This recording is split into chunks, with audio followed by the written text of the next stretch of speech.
Hey everybody, I am sitting in Carline and it has been weeks since I started my first post, and I know I was gonna tell you guys kind of how we got into foster care and bring you into our journey and everything, and I got really nervous and started making videos and then erased them and thought, I can't do this. A lot of it is really personal.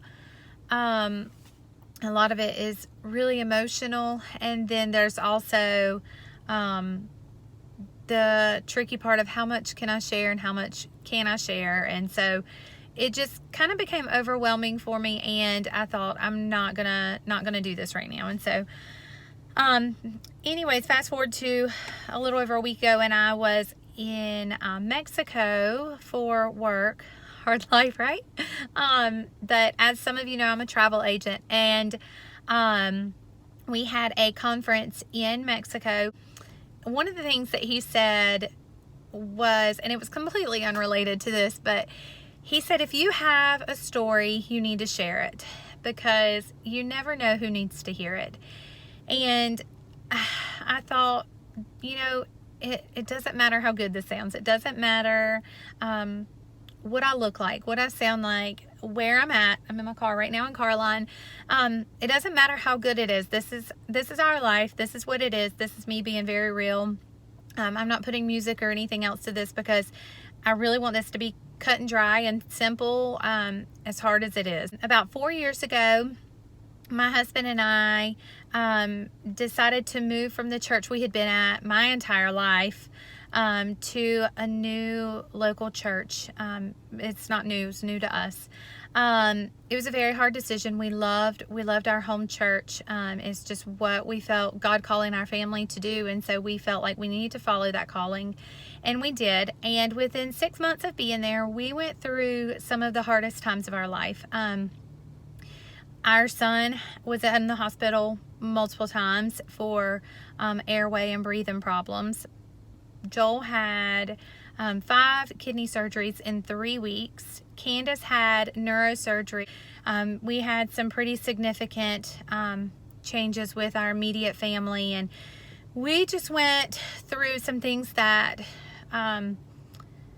honestly kind of broke me down. And we began to question, okay, God, what else is there? What else can you throw at us right now? I know that's a dangerous question, but at this point, it just seemed like we were being put through so much.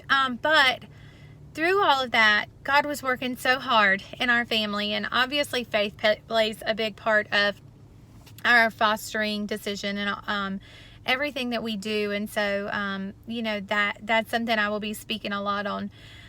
But anyways, so a couple months later, I had the privilege of helping lead worship at our women's conference at church. And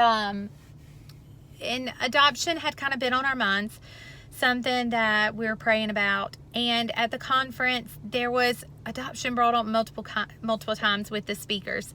And so it was really pushing on me hard. And so then after the conference that night, my husband and I went to church. My mom was keeping the kids for us that night so we could go out on a date night.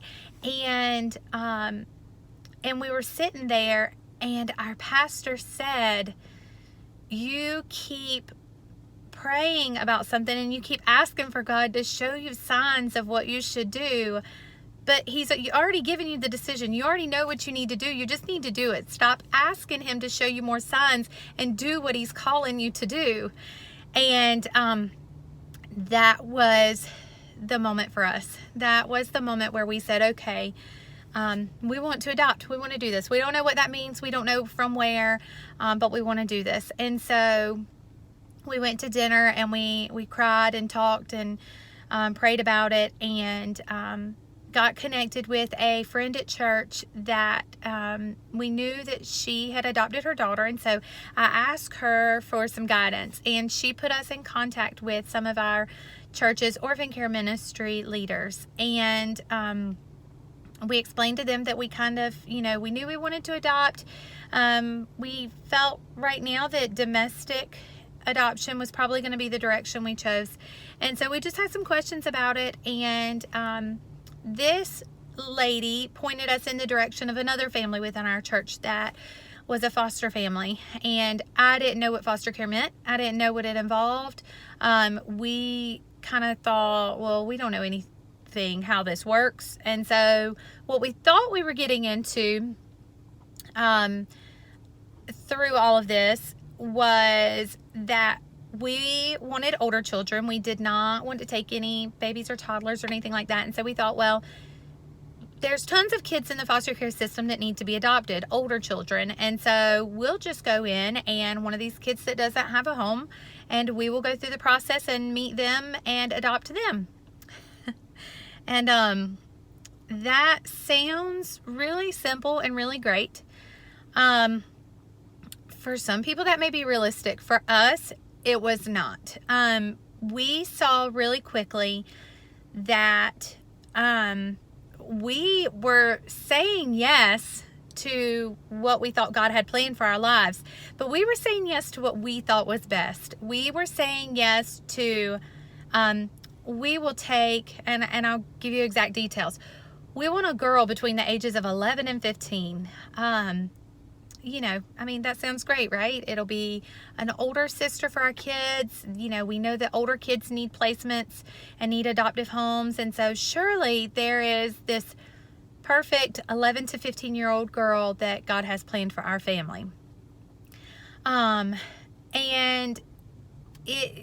we got some calls that we had to say no. We couldn't, and I know some people may have a hard time with that we had to say no. We felt like we had to say no. There were a lot of safety concerns. There were issues that our biggest prayer through all of this was that God would give us the wisdom when to say yes and when to say no, because we didn't feel like we could say yes to everything. And so we knew in those moments that God was saying, this is not the time, this is not the time. And so we were just sitting and waiting. And so we thought, okay, if we're going to put our yes on the table, if we're going to tell God, yes, we'll do this, then we need to open it up, and we need to allow Him to place in our home who He sees fit, when He sees fit, and let Him make the decisions on that. But I still had some guidelines, and I told them, I said, don't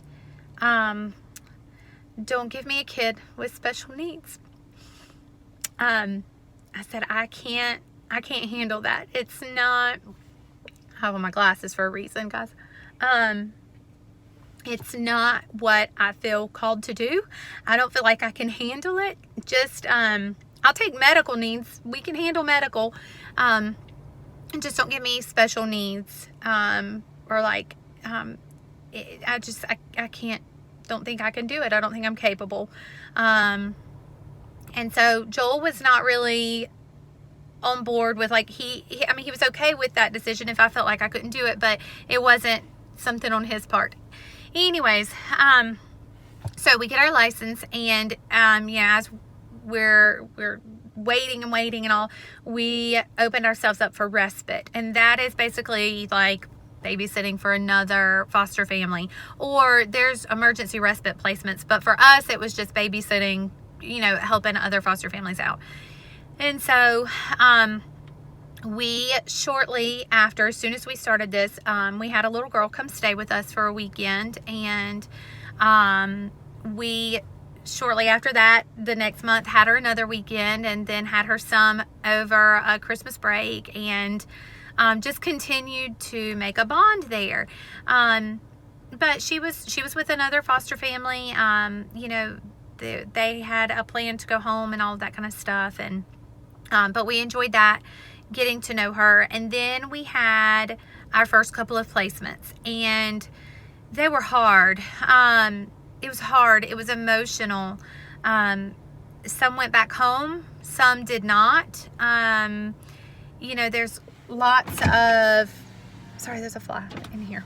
And so, we had some very difficult situations. And so, after one in particular, placement that left, we decided to take a break for a little bit, that we needed to make sure that we were following the path that God had us going down. And so for us, you know, we felt like we got in this because we wanted to adopt, and I couldn't get all of that through my mind because I kept saying, God, I know you want us to adopt. I know you've called us to adopt. How have we got into this fostering? How have we got into all of this chaos and moving around and, oh gosh, social worker visits and hospital visits and trauma, and there's trauma in adoption too, but this foster care stuff that we were going through in particular, with these older kids, it was not easy. It was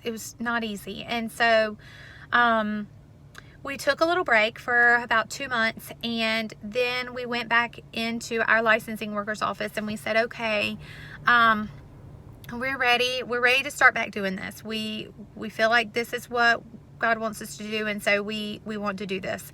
You know, we've just got to be patient, and we've got to trust him, and all of that. And so we were then told, well, maybe because of certain situations you should take, and it was mainly to do with our biological children's ages, maybe you should just take under the age of 5, because that's how old Mason was at the time. And we said no, that we were not going to limit ourselves to under the age of 5, that we knew that there were other foster families that wanted under the age of 5. We were willing to take older kids, and so that's what we wanted to do. And my husband brought up, he said, look at this child, for example. And they said, why do you bring her up? And they said, and Joel said, because she's been in our home multiple times. We've done respite for her many times, and she's done great in our home. So we think we can handle older children. And the licensing worker said, it's funny you brought that up, because she is in need of a new placement. The plan had changed for the family, and there was some stuff going on there, and she was in need of a new placement, but they would likely have never called us for her because I had said we would not take special needs.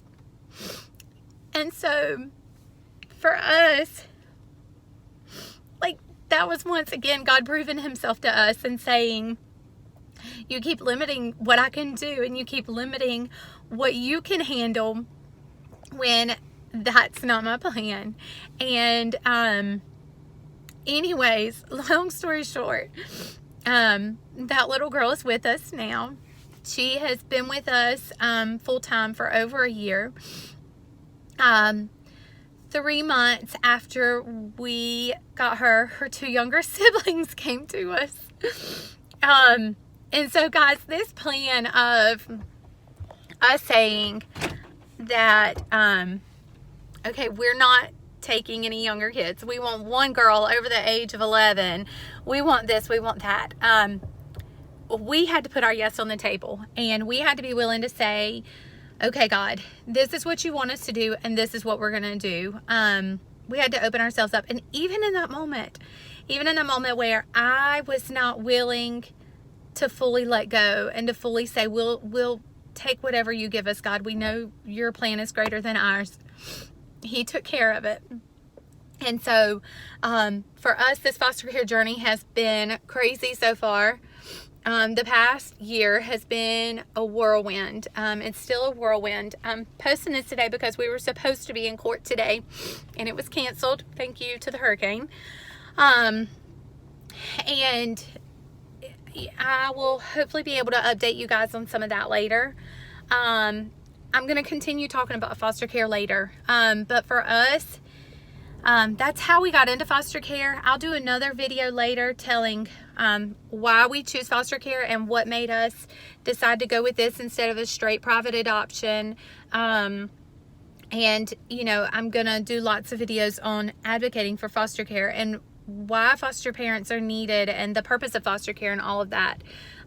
So thank you guys for watching this video. I hope that you will continue to follow our journey. I'm getting ready to pick all 5 of these wild kiddos up, and I will talk with you guys later. Have a great day. Bye.